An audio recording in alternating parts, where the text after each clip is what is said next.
Good evening, YouTube. Live. I actually meant to do this for Friday, but apparently since I set it for today, I'll go ahead and just do it today. Sorry about that. And now I'm 30 minutes late to it, so we'll just see what we can get done. I can't see the chat on here yet, so I'm going to see if I can get my wife's phone and get that set up so I can look at some chats. And if you guys can just kind of hang out with me for a minute until I get that pulled up, then we'll see what's going on. I really should pay attention a lot better to what I'm setting up because I really truly thought I had it set up for tomorrow. So anyways, whatever, it is what it is now. So boom, here we are. Got 5 of you in here because Prepper Nation, Angry Prepper, and Grim are all on right now, so this is great. Hey Native, what's up, boss? I've got somebody backstage that I want to bring on though. I was hoping to have a few more people on here to bring him on, but we'll go ahead and get to him and we'll just see what's going on. Turn that down. I was hoping to have a few more people on here to bring him on, but we'll go ahead and get to him and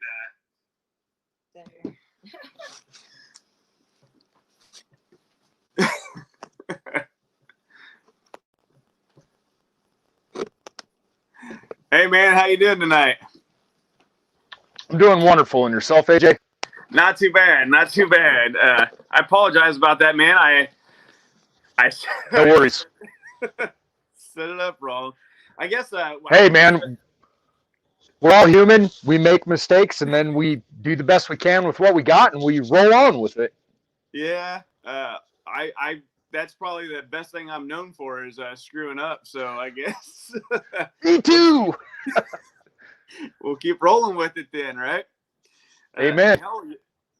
You want to do another one tomorrow? Because that's when I was trying to set this up. So maybe we can just do another one tomorrow. Sure, we'll call this one practice. There you go. Well, hell, I guess I'll just, I ain't even got the questions written down that I was actually wanting to talk to you about because I was going to work on that tonight. But so I started watching you because of bee videos. Uh-huh. So how's the bee business going? How's all that working out? So this is the first winter that I've had my own bees. So it's really a new journey for me. And so far, so good. I had a mishap late last fall that could have really been ugly. I thought I lost a queen in a colony, and I got on eBay, ordered a queen, which, mind you, was about a $70 bug. And I thought I lost her as well. So I thought that I had killed a colony and killed a queen, and it turns out that I didn't kill a colony nor a queen, so I ended up with 3 colonies instead of 2. And they're all still alive, so they've made it through the colder nights and whatnot. There's still some colder nights to be had because we're not completely through winter yet, and that's about the only thing I'm nervous about right now. Right on. I see. So you'll be producing your own honey this year, then? In theory? In theory. So what I'm really aiming to do is just grow bees right now. The honey will come later. If I get my bees in a really good area that has a lot of flowering plants, I could get hundreds of pounds per colony per flow. Right. And that would be awesome. But if I could just grow bees right now, I'm doing good. That's how I'm seeing it. I see. Yeah. Right on. Yeah, we should hopefully we'll have some out here this spring ourselves. And yeah. As far as what, dear? My wife's wanting to know what's in your natural region as far as plants and everything for the bees. Okay, so in the area I'm living at in Fremont County, Colorado, we have many indigenous plants that grow wild lettuce, red clovers, different alfalfas, if you will. And aside from that, we have a lot of flowering cactuses. I'm actually really excited to see about the cactus. And then aside from that, we have the cedar trees and other pine trees they'll be able to get pollen from for proteins. But as far as like sugars and carbohydrates from flowers, there's a few grape orchards or vines or whatever you would call an area that grows grapes here locally.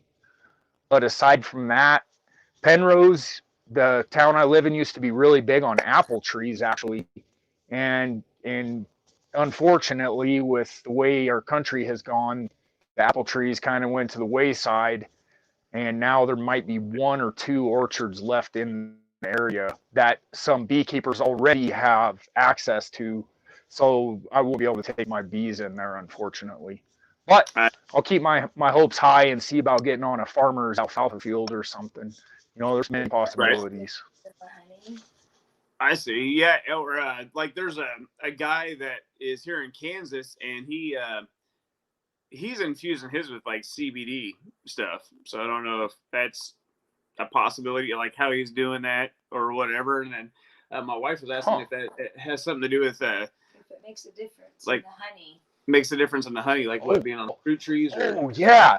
So, man, that's really awesome that you bring that up. Sugar binds with the cannabinoids, the psychoactive essential oils that you're talking about, and so they bond together on a molecular level. Okay. So I feel, without actually have ever using it, I feel that would be a very beneficial thing, because the enzymes that bees put into the carbohydrates that they get in the nectars, enzymes they add to it to ferment it and turn it into honey, actually transforms the sugars that are in these nectars into a substance that our body ingests instantly. Our body doesn't have to take that honey and break it down further in order to ingest it. It just is readily absorbed. Right. So I think maybe that would be a really cool idea. Actually, I'd be willing to try that, because I recreationally use marijuana, and I'm an advocate for it. I've used it to quit cigarettes, alcohol, and I think that there's many other benefits to the marijuana plant as well as CBDs. Yeah, I've heard rumors down at the co-op that it's pretty good for a lot of things, but I am like Bill Clinton, and I have never inhaled, so I wouldn't have any idea on that. Yeah, me either. The difference in the regional plants and what difference that makes in the honey, like flavor or proteins. Big time. Yeah, and well, so yeah, like when you don't have as many flowers around. Right, Native actually was asking something similar to that. Like, does the pine trees or whatever make the honey taste different? I'm trying to find it. Yeah, so the pine trees, believe it or not, you're not going to be getting nectars from the pine trees so much as you will the pollens.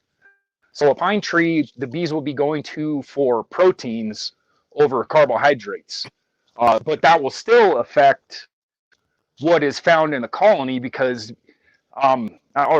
imagine a colony of bees. You've got hundreds, if not thousands, of these little insects in a cluster that are walking all over the comb they're on. So everything they land on, they're bringing back to the colony, and their little feet are walking all over the wax they've drawn, and it's leaving anything they've walked on as traces of where they walked.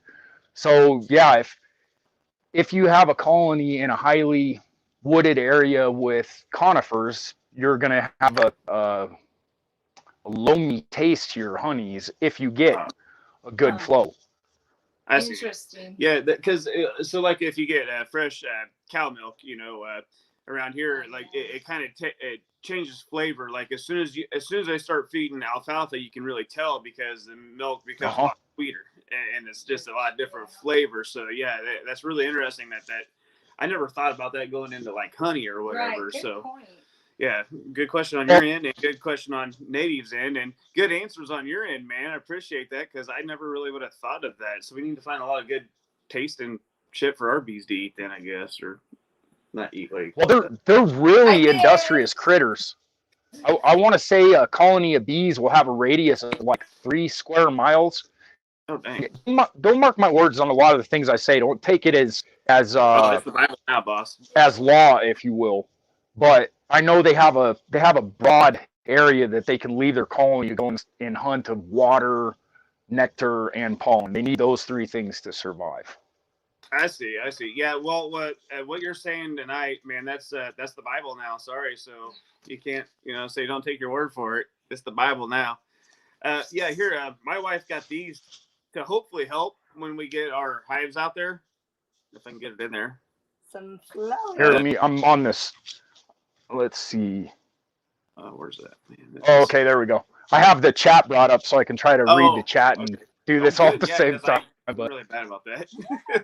So yeah, she got these So to help with pollination and so that hopefully we won't have to feed as much during like winter time and stuff like that. I don't know. Yeah. right.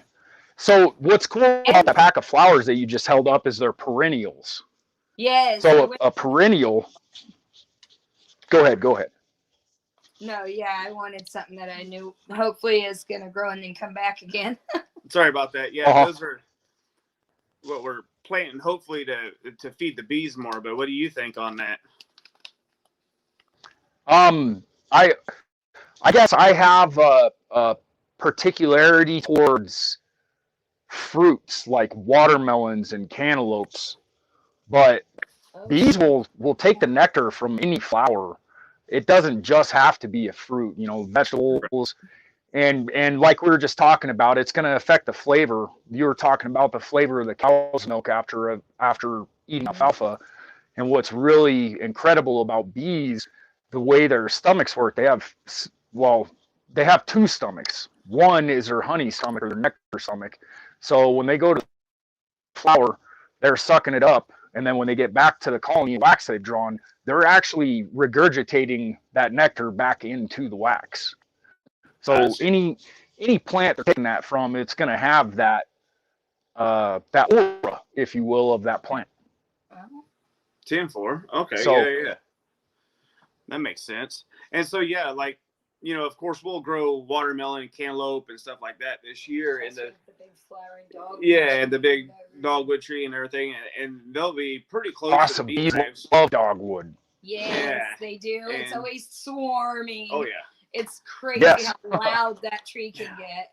Yeah, it is. It's such a beautiful sound. Yeah. Oh God, yeah. It's just very. And that's what caught our attention for wanting to do it anyways. Was they're naturally around anyways, and they're and just when you walk out there and hear that, you're like, it's just enlightening, not enlightening, but just relaxing and get your senses just really going to look around because that what they're doing is making the world go round basically.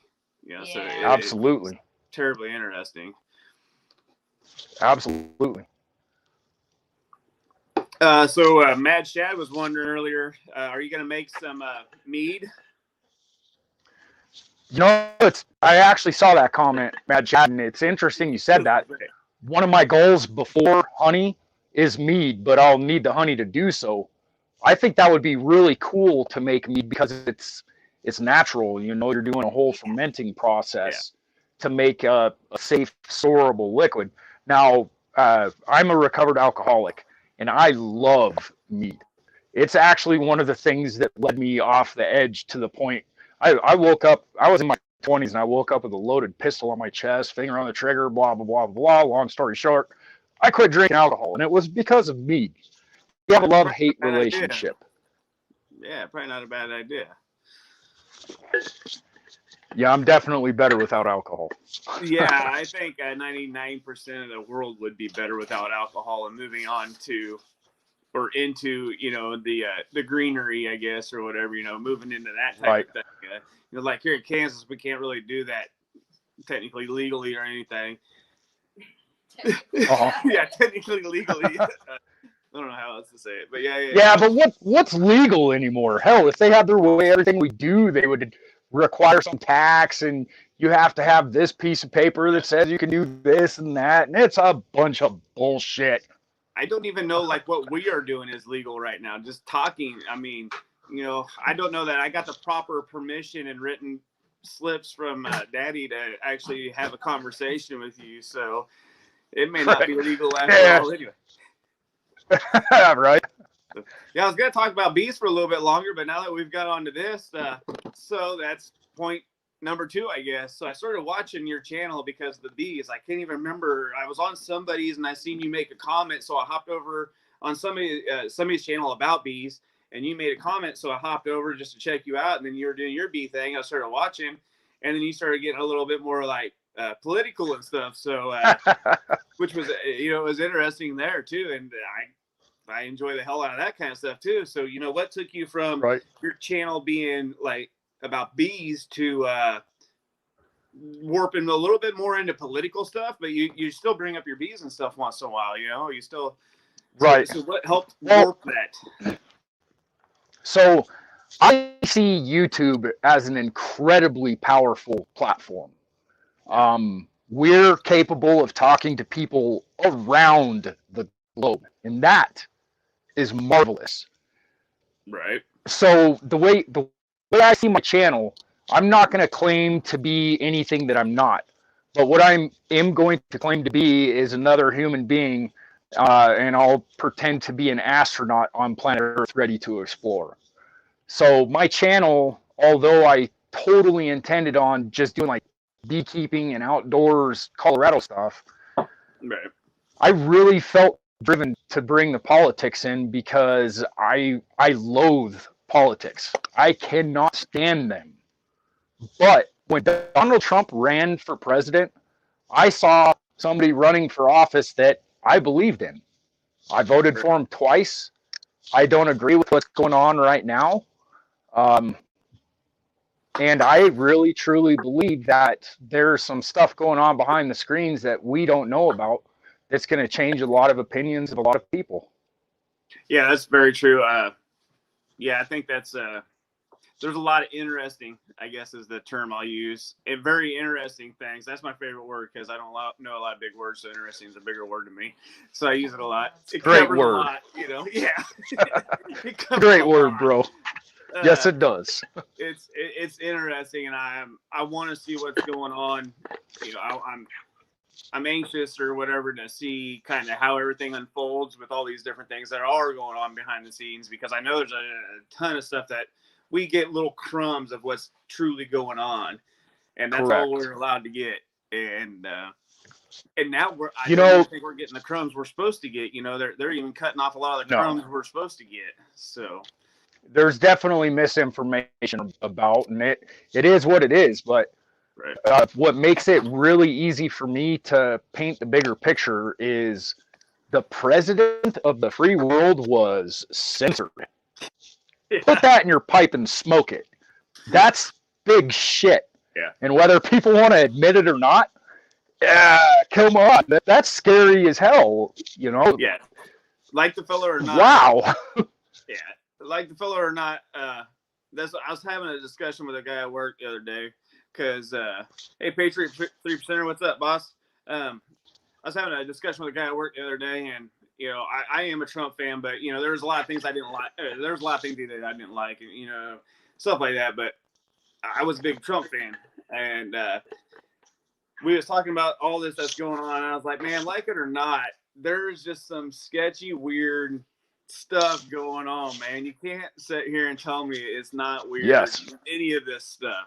And especially him getting censored like that. I'm like, if they can do that to the president of the United States, which he was still the president of the United States at the time, if they can do that to him, yeah, they could definitely shut me and you up like that. Yeah. Like that. Done. Yeah. Nobody'd ever even know it, no different. Oh, AJ just lost signal again and he ain't back no more, period. It went complete shit now. So, right. But it's so weird to think about all this because look, we have CEOs stepping down from Amazon, from Facebook, big heavy hitters. So why are you guys stepping down all of a sudden? What are you trying to hide? And that's what I'm looking at right now. Anything that is swept under a rug and censored, and we're told, well, we're not told anything. That's the problem. So what I've been doing is I try to look for what's being censored. If it's being censored, they're trying to hide it. That's what I want to know about. Yeah. Hey, I just want to throw a quick shout out. Sorry. Last Prepper Standing. Seeing him in the chat. What's up, brother? Thank you for coming over. Anybody that is on here, which there's only a couple of you all on here tonight because this is supposed to be tomorrow. Anyways, anybody that hasn't been over to his channel, hop over there, check him out. It's Last Prepper Standing. The dude has a lot of really good information. He's interested in following him for a long time. His channel was a different name before, and honestly can't remember what it was before because now I've switched over to Last Prepper Standing, and he has a lot of good information on there, man. It's a good channel.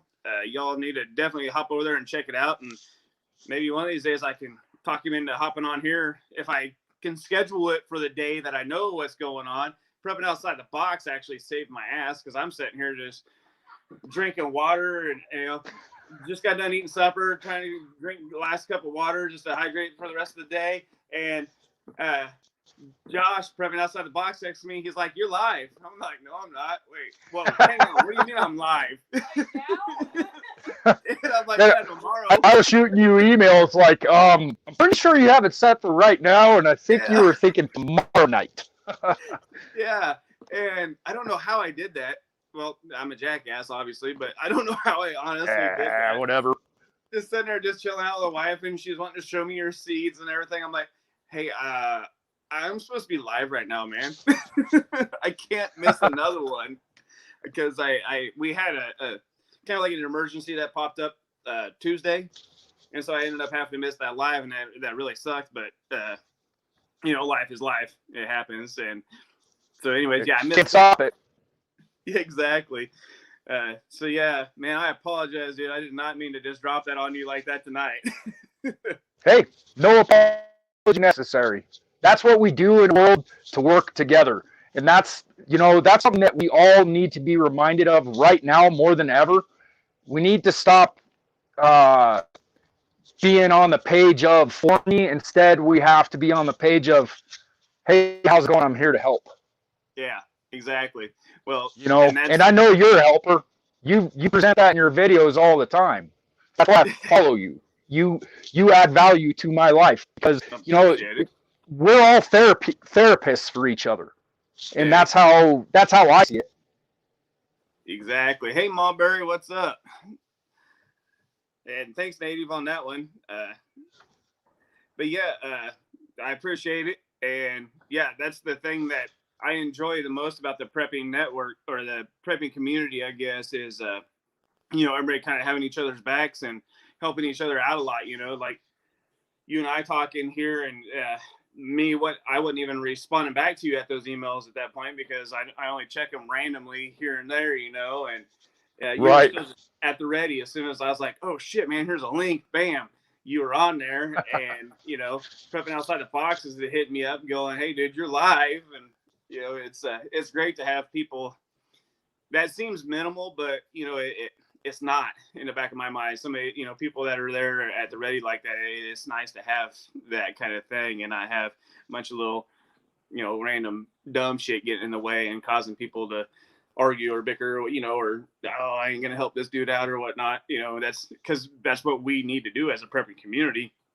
That's why we prep, you got to be prepared for random shit to happen. we just have to be able to bite our tongues and jump in there and help fix a flat tire. Exactly. Yeah. So, fixing flat tires. Yeah, that's another deal. So what else you got going on this year? What are your major plans for this year? My major plans for this year, grow bees like we were discussing earlier. I would like to get my family out camping this summer, which I do every summer between prospecting and honestly, prospecting eats up quite a bit of time. I like finding gold. It's hard physical currency that I can hold in my hand and look at, and I don't have to have a printing press to make it. Right. Just find a good geothermal vent and start cracking away at it and see what we can find. So heck yeah, it's fun to do. It is, and there's many different things that we can mine. That's one thing that I'm thinking about constantly is Why, for instance, cutting my own lumber? Why would I go to the store and purchase something that gets cut down in a forest, taken to a mill, milled down to dimensional lumber, and then I pay an over exuberant price for something? I have a chainsaw. I'm going to go into the damn woods. I'm going to cut my own trees, and I'm going to cut my own damn lumber, and maybe I'll build a house out of it. Hell yeah. Yeah, and one of these days I might hit you up and come up there and prospect for a little gold myself. I'll leave my wife here just in case I find any. But heck yeah. It's like maybe silver. Oh yeah, maybe silver. Native, he has some more questions about bees, man. Throw them on here, or I could try to shoot you. Here, let me get the chat up. And I'll screw up this live, so I'm not sure how to do that 100% yet, guys, without just making the screen black. But throw it up here. Hey, Lake Fairy, just wanted to say hi to you. I appreciate you, sister. Heck yeah. Yeah, is there anybody else you want to shout out while you're on here? I'll shout out everybody in the room. Anarchy Television, Prepper Wizard. I already said hi to Matt Chad, Harvey Black, #2. Let's see, Native and Devout, of course. How y'all doing tonight? Last Prepper standing, just like was shouted out earlier by AJ. Patriot 3%er, what's up? Mayberry, Bigfoot. Who am I missing? Jefferson. I appreciate you all. Jefferson Martial Arts, what's up, my Colorado brethren? Yeah, he's right up there in your area. Sure is. I'm gonna have to get up there at some point. One guy in particular I've been following a lot right now that I will shout out that's not in here. Hawk J. Marsden. Guy is awesome. If you get a chance, he's a pot farmer in Oregon. Guy just, I don't know, he's got a good head on his shoulders. If you're a follower of Q, Hawk J. Marsden, that man will tell you some stuff. He's got a heart of gold, and he's got his head on his shoulders. Hawk J. Marsden, check him out. 10-4. Yeah, someday I'll learn how to put the links in here, man. I gotta get to work on that at some point, man. I feel bad not being able to do it. And I mean, if you could drop it in here, that'd be awesome. So that people can see it and be able to do it. Right. I don't know how to leave StreamYard on my phone. Otherwise, if I had a laptop, man, I would be doing a lot more streams with you guys. It's kind of difficult doing everything off of a phone, because that's what I'm stuck on the StreamYard. I can't go back and do anything else. Yeah, I rarely have a computer. When I do, it's actually my work computer, and I don't really want to get fired over making a YouTube video right now. Yeah, right. Cancel culture. Cancel you, cancel culture. Yeah. I mean, we do a lot of homestead stuff. We do a lot of homestead, and I feel pretty confident that my wife and I could probably make it, but I kind of like having a job too. So, there's a few perks with having that. Native was asking, how long does the queen live? So the queen can last upwards of 3 or 4 years. I don't have a whole lot of knowledge on this topic, but I do know it's beneficial to really pay attention to the laying patterns that the queen has in the colony. Just watching the laying pattern will let you know the health of the queen, because she is ultimately going to run out of fertile eggs. She'll continue to lay eggs, but her pattern is going to get real spotty, like a shotgun blast versus imagine an unchoked shotgun versus a choked shotgun. You want the pattern of choked shotgun versus the unchoked. When you get to the pattern of the unchoked, the queen is starting to fail. And then another way that you'll know that she is starting to get low on inseminated eggs is she'll start laying drones. And the drone bees are the male bees of the colony. And when she runs out of fertile eggs, that's all she'll be able to lay is drones. So 2 years, 3 or 4 years is definitely pushing the max. I see. And like, how long does the colony actually last? Then that's another question from Native. Or I'm sorry, so what is the that's another. So the life cycle is indefinite. A colony of bees is like ants. It's a super colony. they're really industrious critters. They communicate through their antennae and pheromones. So they're able to they have the hive mind. This is going to allow them to perpetuate life for an undisclosed amount of time. In this instance that we're talking about right now, you have a specific volume of area that a cluster of bees could fill. Trying to think of well, just imagine a shoebox. The bees inside of that shoebox can only contain that much space. When they're overfilling the shoebox, the worker bees know that they have to shrink the colony. So what they'll do is they'll supersede the queen. Sorry, you guys might hear my kids in the background as part of being a parent, you know.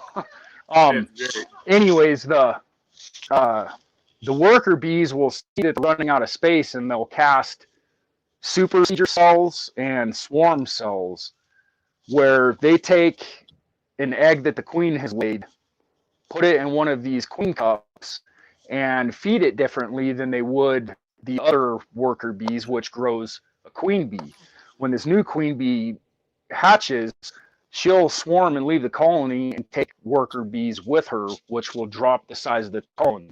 So it's really kind of like Russian roulette with the colonies, and also genetics are very apparent.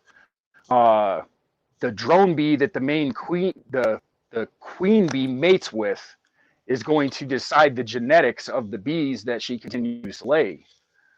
So if you have strong genetics, it's going to allow a colony of bees to continuously cast swarms. If you have bad genetics, you might have a queen that just fizzles off. The bees have opportunities to get different viruses and stuff, just like human beings. So there's a lot counting towards the bees, and that's why I was kind of giving it a comparison like Russian roulette. Right. Which is morbid, but it is what it is. Yeah. Man, yeah, you've got a lot of really good information, man. I'm super glad you are able to put all this out there for us. And everybody that's in here, if anybody has any interest in bees at all, even if you don't want to raise them yourself, just to get a little bit of knowledge, hop over on his channel. There's other channels that have other, information too, but he has, I think, a lot of good information, and he brings in some of the other stuff that I like. So definitely get over here and check this dude out if you haven't been over there. Hopefully everybody over here has been there. If not, I recognize a lot of these names. Yeah, good. Yeah, and somebody was saying something about me having mods. I'm still trying to figure out like how to get a mod on here, because like I'd like to get Mulberry, and I'd like to get a couple of them on here, but I'm not real sure. I need to watch a video or something, I guess, at some point, take a couple extra minutes and just see how to actually add mods to this to help me out a little bit and everything. But yeah, man, I greatly appreciate all the information, man. And we got some good questions for you too. So I will throw out a disclaimer. I'm not claiming to be a master, and I am open for debate. So if you feel that I am saying something erroneous, hit me up. We'll get to the bottom of it, because I will be able to learn as well as you will. Maybe you have something to teach me. And that hits back on what my channel is about. YouTube is a very powerful platform, and I think we can use it to the benefit of each other instead of the detriment. Yeah, that's one thing. Because we can all be negative.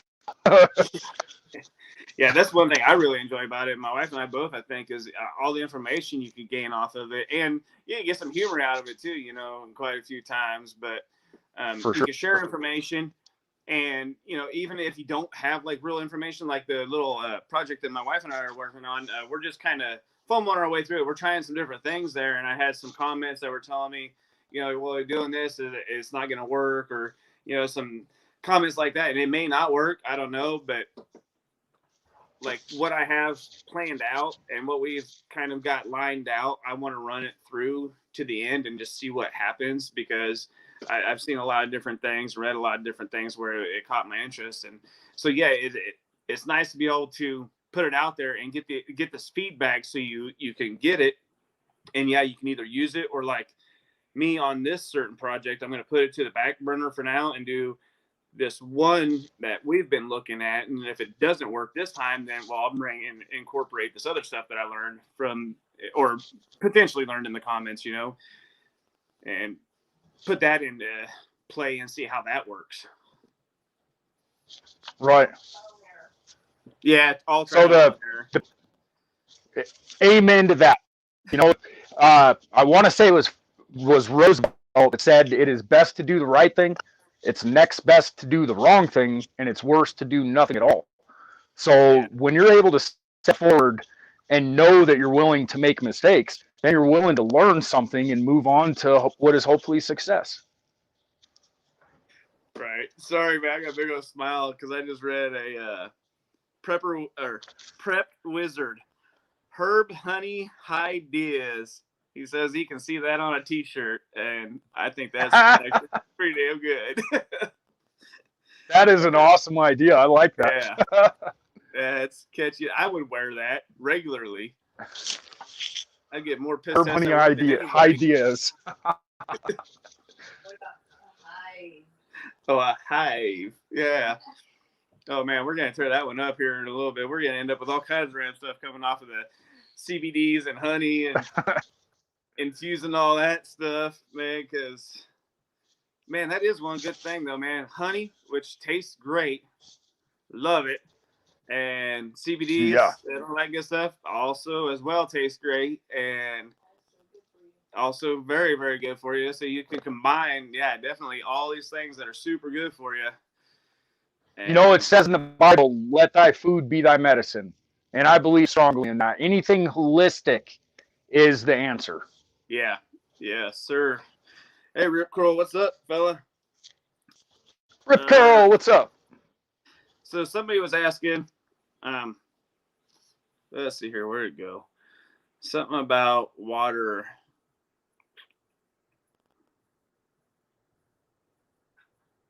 Man, yeah, I want to get back to the water deal, but here's another good question about bees. If you got some more time for some bee questions still. I do. Ask away, please. Shit, where'd it go? How did that work?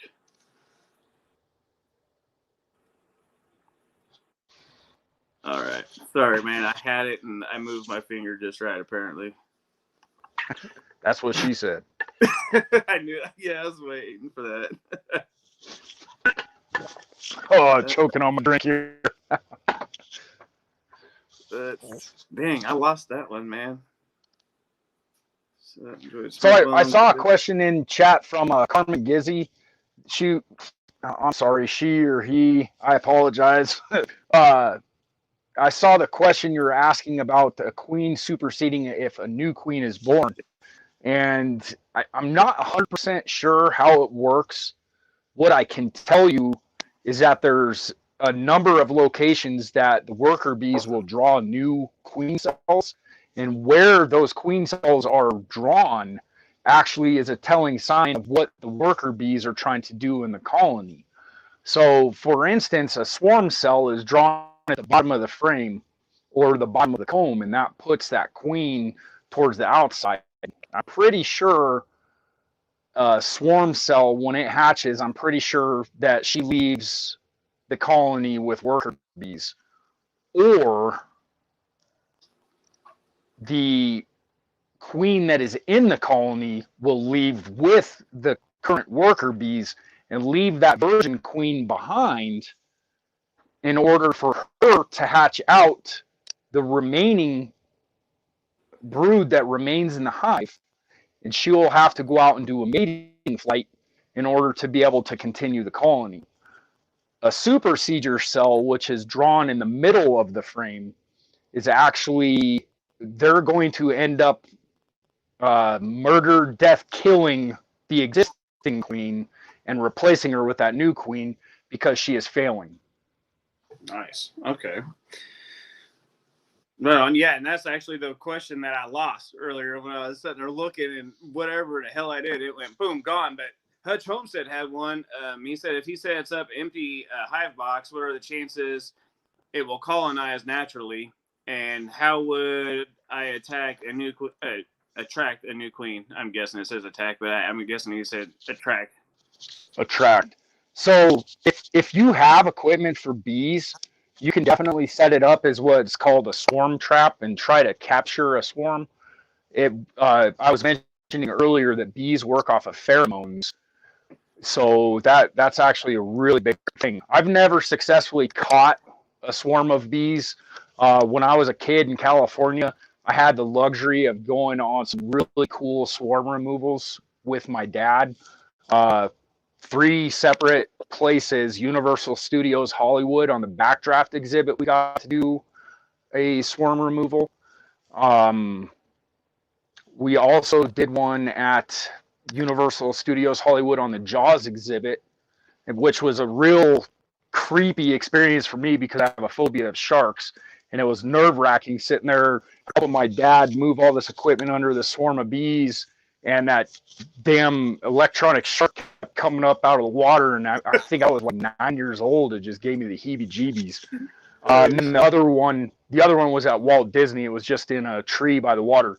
Bees are really attracted to water. So, however, in order to catch them, the pheromones are really important. So if the bees have been in that particular equipment before, you have a really good chance of attracting the bees. What will happen, you're not attracting the queen bee, you're actually attracting forage bees. And that's what these bees do. Their sole purpose is to go out and forage. They'll locate stuff, they come back to the colony, and they communicate with the other bees doing what's known as a waggle dance. Which on camera, it's just the bees doing this really finicky dance thing.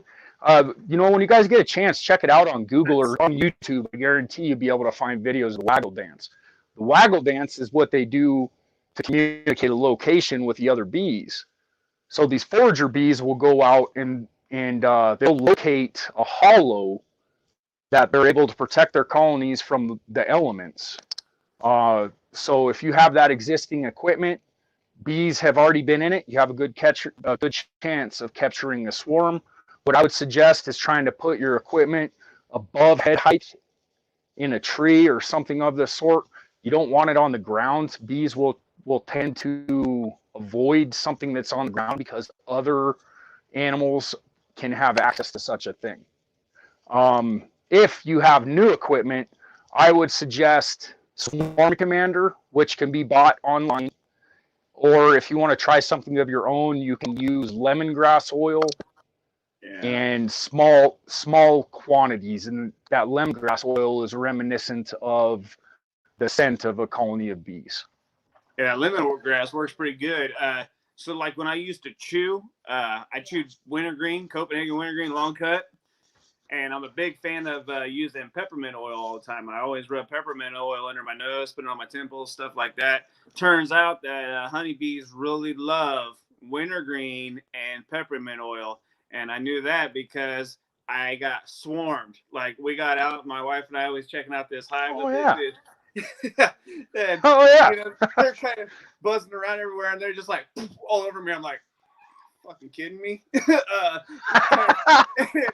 like, just stay calm. I'm like, yeah, I'm trying to, but they're literally like, my whole face is buzzing right now, man. I look like it's different, isn't it? Yeah, right. And it finally sucked because one of them got up under my sunglasses and stung me on the eyelid. Well, swelled your eyes shut? Yeah, well, yeah, and I swallowed it. So then I got a few more. But yeah, it looked like I got my ass whooped the next day. But yeah, that hurt like hell getting stung on the eyelid. Oh yeah. Oh yeah, absolutely. When we have our bees, I won't be using peppermint oil, and I quit chewing, so I'm a lot better there, so they won't be swarming me quite so. And you're healthier too, man. Good job. Yeah, thanks. What would be the best way defense or whatever if you were swarmed by bees in wild? Yeah, what my wife asked, probably the hardest question you'll get in a while. What's the hardest or what's the best defense if you do get swarmed like in the wild, and you do have that many on you? Because if you start swatting them, man, they release that pheromones. Yeah, and man, they all get pissed then. It's actually I don't think if it's Nasonoff. Don't mark my words on this one, but I do know when a bee stings, when the poison sac comes out, it's left behind. It's really cool if you ever get a chance to check out the venom sac a bee leaves behind. It has its own pulse, and it will sit there and inject every last drop of venom that is in that venom sac. But it's also putting pheromones in the air. I guarantee you, one of the most important things to know about bees, if you get stung, you don't pinch out, you scrape out. And that's really integral to know. Because when you pinch out, you're pushing all that venom into your flesh, which can be bad. Yeah. So it's really important to scrape out. That's probably why my eye got, I didn't know that. I'm like, God dang it, and I'm trying to, feel for it and, trying to grab that. Yeah, you probably pushed it all in there. And you're already in an area that doesn't have much space for swelling, so. Yeah, no. So anyways, as far as getting swarmed by the bees in a natural setting, the first thing you want to do is look for water, okay? I'm going to try to get in water, and I'm going to keep going away from the bees, and I'm going to try to stay underwater as much as I can. Chances of there being water around to do something like that is probably slim to none. So the next thing I'm going to do is I'm going to hope I have a long sleeve on, and I am going to try like hell to cover myself up. I'm going to keep my mouth closed. I'm going to keep my eyes shut. I'm going to breathe through my nose, and I'm going to keep moving away from where I think those bees are, because they do have an area that they will stick to. Right. It's kind of interesting you say keep your mouth shut, because I can't remember where I heard that at, but I remember a long time ago, I think it was when I was in high school, and we had the African bees or whatever that was supposed to be such a big bad deal here. And one of the things I remember them saying was, make sure if you ever are attacked, to make sure you kept your mouth shut. Oh, yeah, because they will, and they're actually drawn to carbon monoxide. If you think about the wild world around us, they're made to withstand bears. Yeah.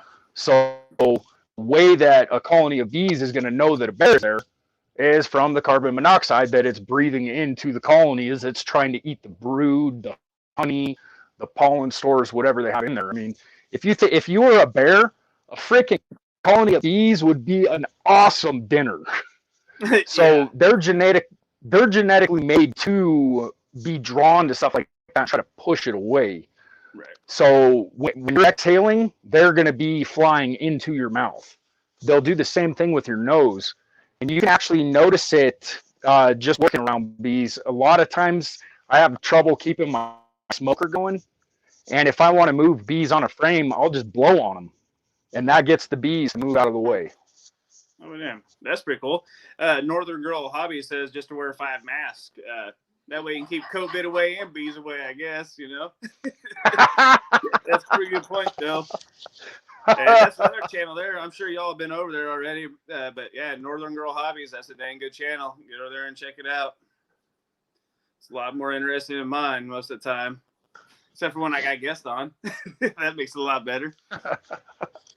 So I saw a question that Hutch Homestead had asked. He's wondering if birds are a serious threat to bees. They can be. If you had one colony of bees and you were keeping them with like 20,000 pigeons, that would be bad.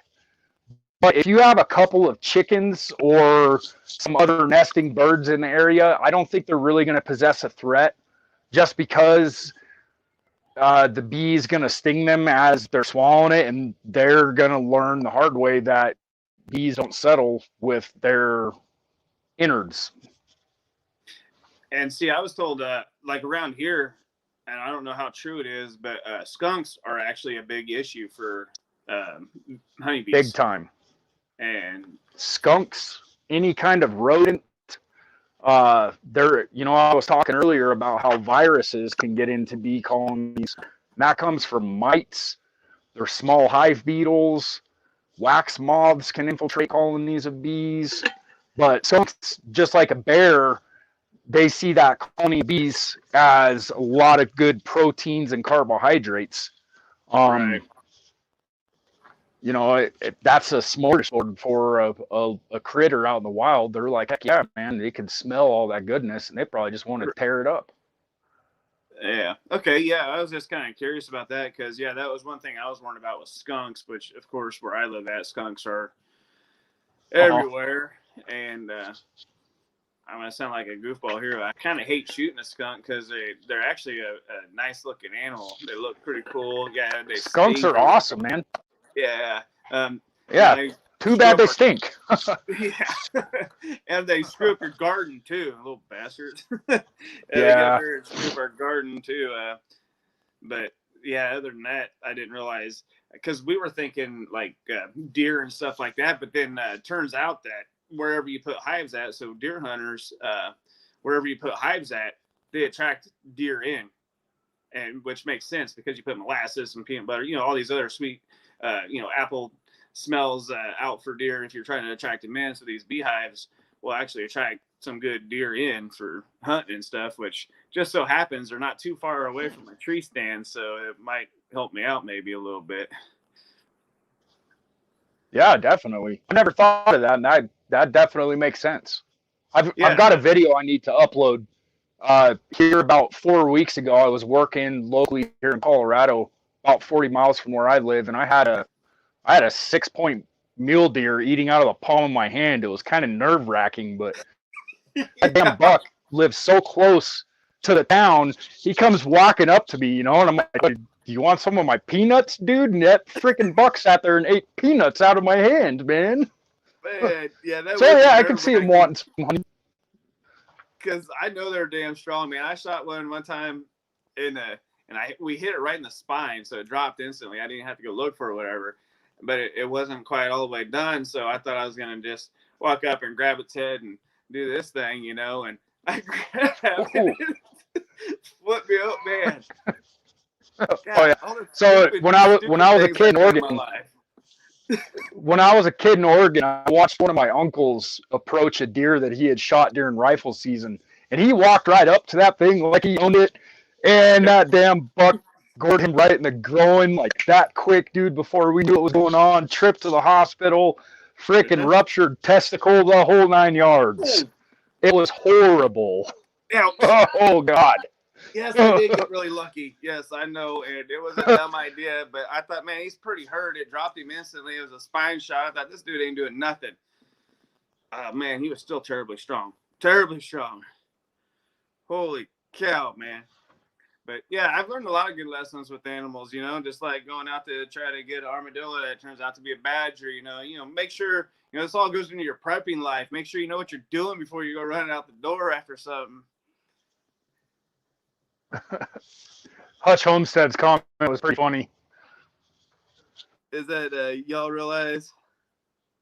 Yep, that one. Yeah. Chiefin. 75% of the preppers would be out back high as balls if we all got together for a convention. Yeah, probably. The saying used to be smoke them if you got them, but right now we'll go roll them if you got them. Yeah, there we go. We can do a prep stock 21. There we go. Anything to bring us together. That's what we need is unity. Oh, shit. I hear you there. Well, I think we got it worked out. Good job, Hutch. We'll just do a big, prep stock. And hell, we'll just go to Colorado. It's legal there. I guess Oklahoma is. Okay, yeah. So I went to Oklahoma to do some training with Bear Independent with his teacher. Yeah, dude. So I didn't realize it was legal there. And me being as goofy, blind, whatever you want to, I don't know, like shit just flies over my head too easy. I drive past this building and there's a big green cross. I'm like, what the hell is there a green cross there for? It looks like a red cross. It makes zero sense. So I go to the quick shop and I get out to go in there and I walk past this car and there's a girl in there smoking. I'm like, okay, whatever.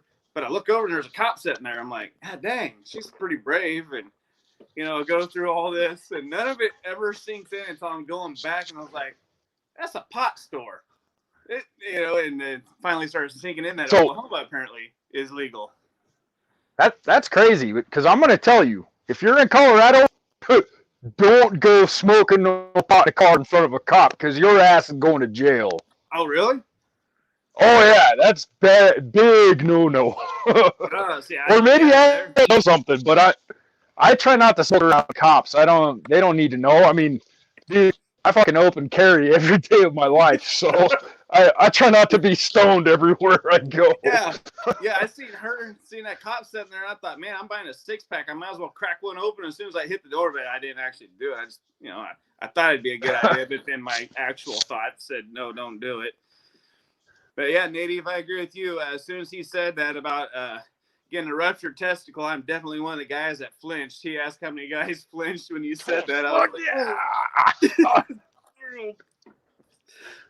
like, I got to see some really amazing shit when I was a kid. I watched my uncle get scalped parasailing behind my dad's boat. It was fucking nuts, man. Yeah. So, yeah, my wife told me, and I'll do it while we're talking about ruptured nuts, I guess. Not me. My wife's cousin's husband. So he used to drink a lot. And he stopped on the side of the road one day to take a piss on his way home while he was on a bridge, and he fell off. Well, he hit a barbed wire fence and split himself right in the crotch area. And I guess he didn't want to go to the hospital or whatever for, of course, because he was fuck that, dude. I ain't getting no sepsis on my voice. Nope. So he gets home and he has his wife super glue it. Well, he passes out, so gravity, super glue, leg. Oh, that poor guy. Oh, dude.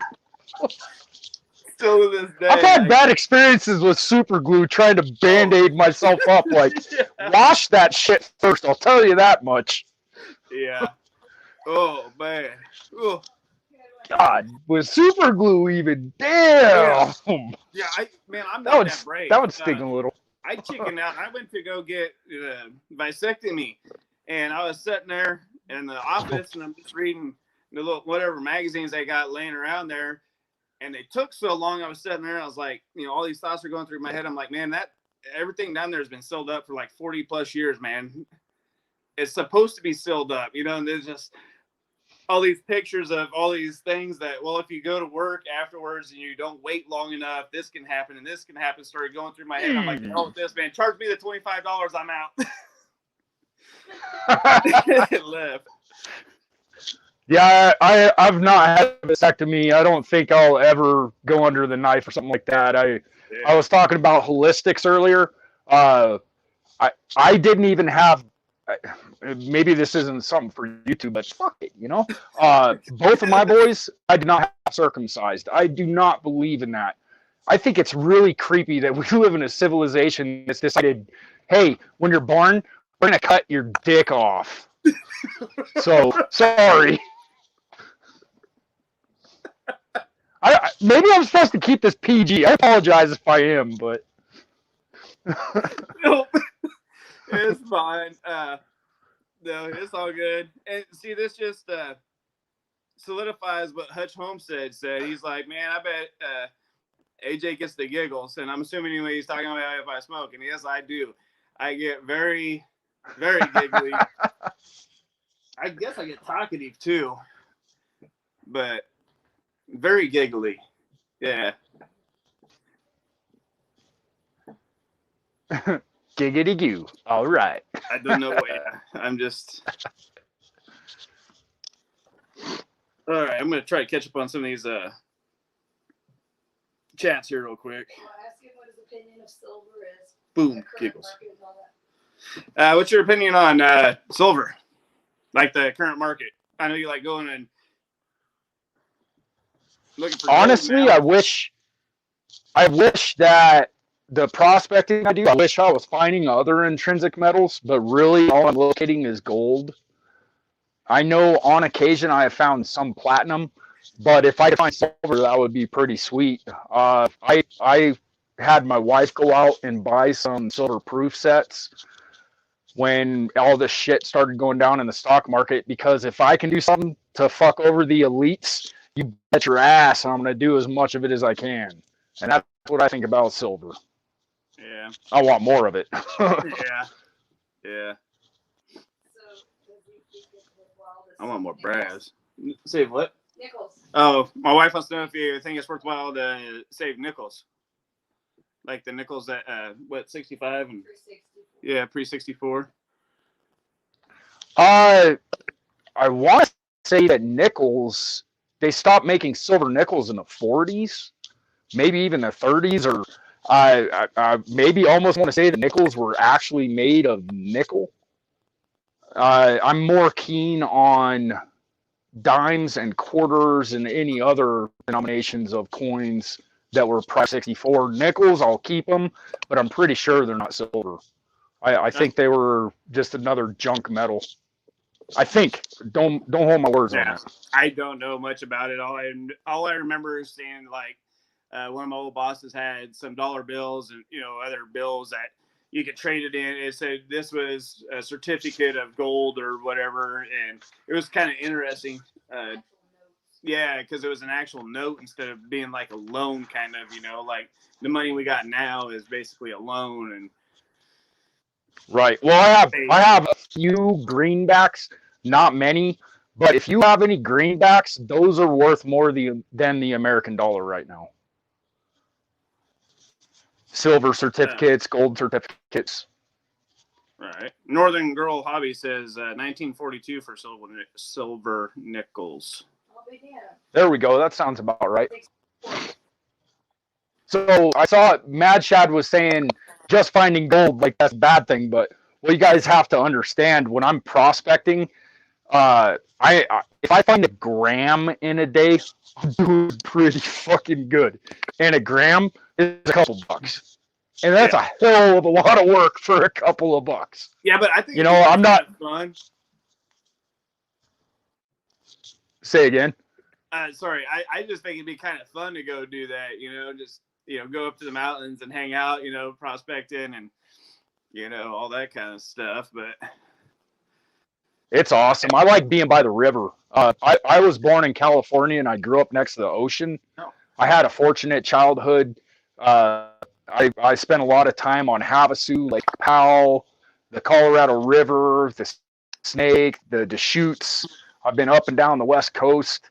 And that's one of my favorite things about prospecting is generally it's putting me right next to a body of water. And I'm a water rat or dog or whatever. I just like the water. Oh, heck yeah. That's cool. Oh my God. My super. No, you're going to read that. Yeah, I used to do a grant every couple of days too. Yeah, I was reading that. I was debating on whether I should read it out loud. That was my 20s. Hey, we all do stupid shit. Come on, look at this nose. You don't think I didn't huff nothing up that? Come on. I did not inhale. Yeah, it just burned all the way down. Whoo! I worked the doors at a strip club for 1 year. That was a wild fucking time of life, let me tell you. Oh, jeez. Holy cow. I can never unsee that. Let's see here. So where do you go prospecting at then? I mean, obviously at the river and in Colorado, but I mean, do you have any one particular spot that you're real enthused with? For an outsider, if somebody did want to come up there and just do it just for the shits and giggles of it, where would a guy go? There's a handful of areas in Colorado that are public mining areas. I have a couple of spots that I go to that are only 2 miles from my house. If we were in a shit hits the fan scenario and we were months and months into it, I'm already going to be going to the river to supply myself with water. Right. And I'll likely continue prospecting because I have sluice boxes and pans, even for those small amounts, just because it will hold value. So if I'm hard up for something that I don't have, I'll be able to, hey, got a little bit of the shine here. What are you going to trade me for? Right.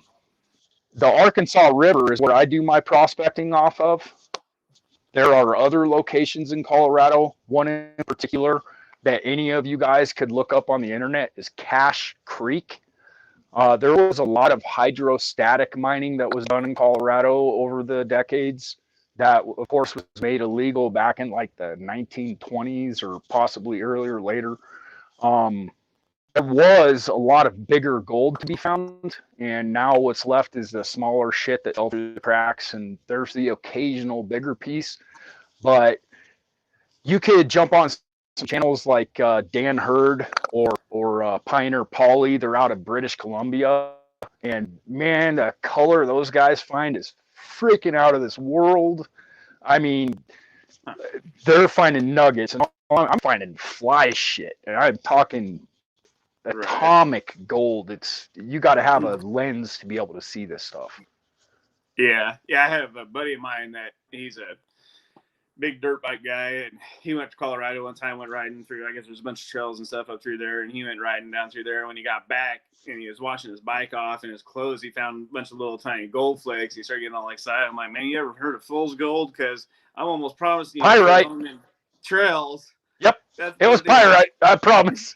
Yeah, if it's on them trails and you got that much all over your stuff, they ain't letting you ride up there. They're gonna be setting them. So down, what's really good to think about with gold, and something like in a situation like that, gold is heavy as hell. The chances of it sticking to his riding pants are slim to none. But good luck trying to explain that to him, huh? Yeah, he was all pumped up. I found gold! I got it at last, Eureka! You want to go up there with me and go? I'm like, no, man. For one, it's cold, and for two, we gotta look into that a little bit more before I just go running up to Colorado and quitting my job to go sifting for gold because you found some on your dirt bike when you got. Yeah, you're not gonna get rich. That's for sure.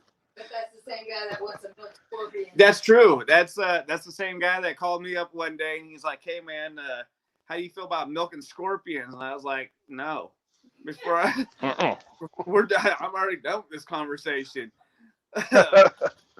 So in Colorado, we have bark scorpions.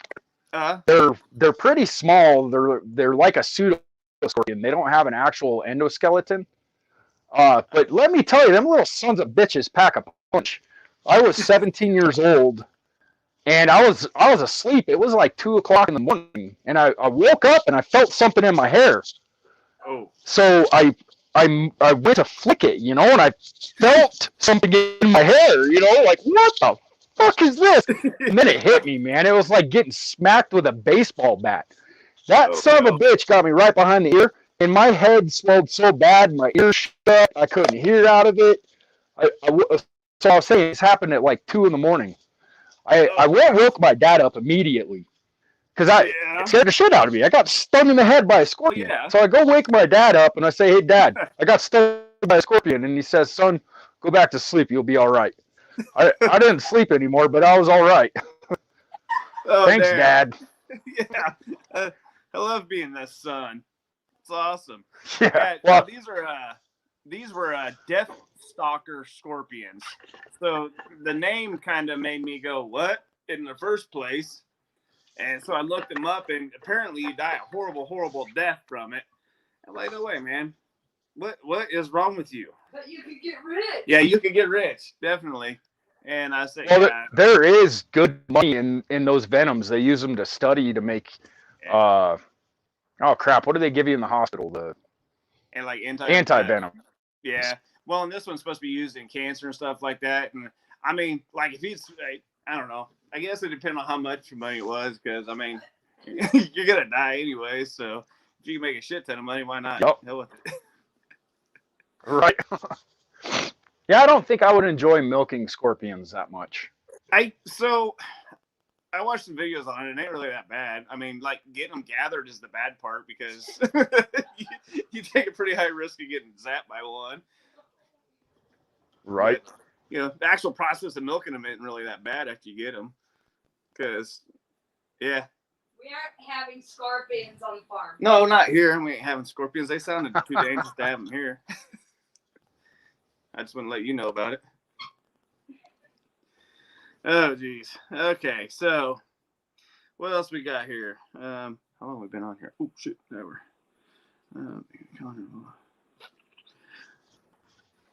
So what all else you got going on up there? What kind of fun stuff you do? Besides get stung by scorpions. Well, I don't know. A lot changed when I became a father. I used to live a pretty free, wild life. I spent 7 years as a lift operator at Wolf Creek Ski Area in the Four Corners of Colorado here. That was a lot of fun. Of course, I had a season pass, so I got to go snowboarding anytime I wasn't working. If I wasn't working at the ski area, during the summer, I washed windows, which is an awesome job. I have all the tools to do it, and I'm actually trying to start a window washing business here in Colorado, or in Penrose where I live now. It's harder to build a customer base, but regardless, if I wasn't washing windows in the summer, I was rafting. I was talking about being a water rat or dog or whatever you want to call it, and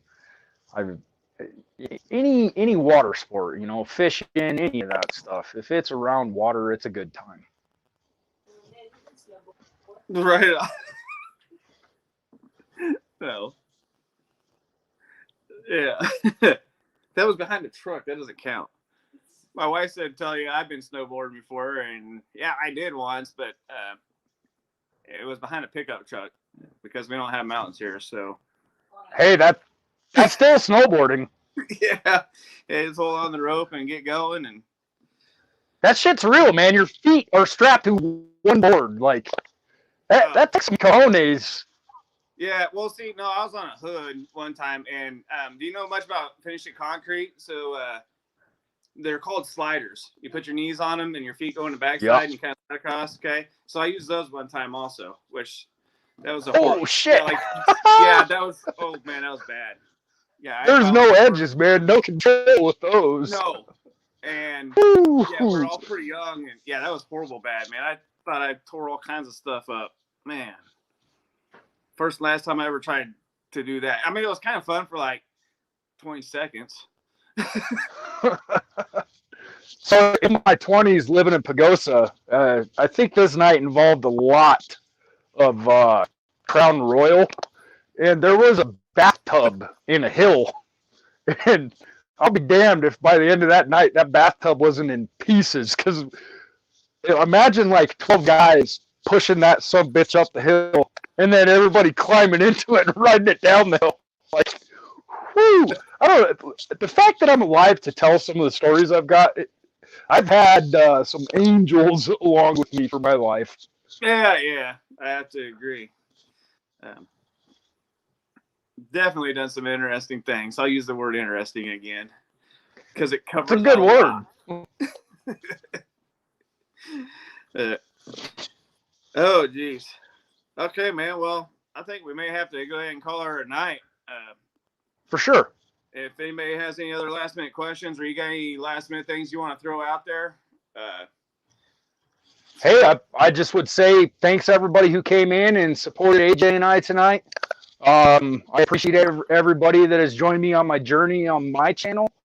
And I look forward to seeing y'all leaving your comments and correcting me when I'm wrong. I actually made a video some time back about an impromptu tourniquet, and well, I think I did a really good job of inserting my foot in my mouth, but you own what you do wrong and step forward and make a better situation of it, and that's why I really like YouTube. So thank you all for joining me on my journey. Yep, I agree, man. I agree. And prepping outside the box, man. Thanks again for letting me know I was on tonight. I'll go in out there. Thanks, Josh. You said, that's awesome. People know when you screw up, man. There you go. He let me know I was live tonight. I think I'm gonna try to do another one tomorrow because that's what I actually meant to do was tomorrow. But I guess we'll just see how it goes now. there was a lot more political stuff I was wanting to get into with you, or into it with you on in particular. But maybe we can just get so hey, some other write all that down, and we'll do that tomorrow night. All right, man. We can do it. Because I'm all for it. Like I said, I can't stand politics, but I believe in Donald Trump. I believe in America, and I believe that we can do better for the people than our corrupt freaking government is doing. Defund the feds.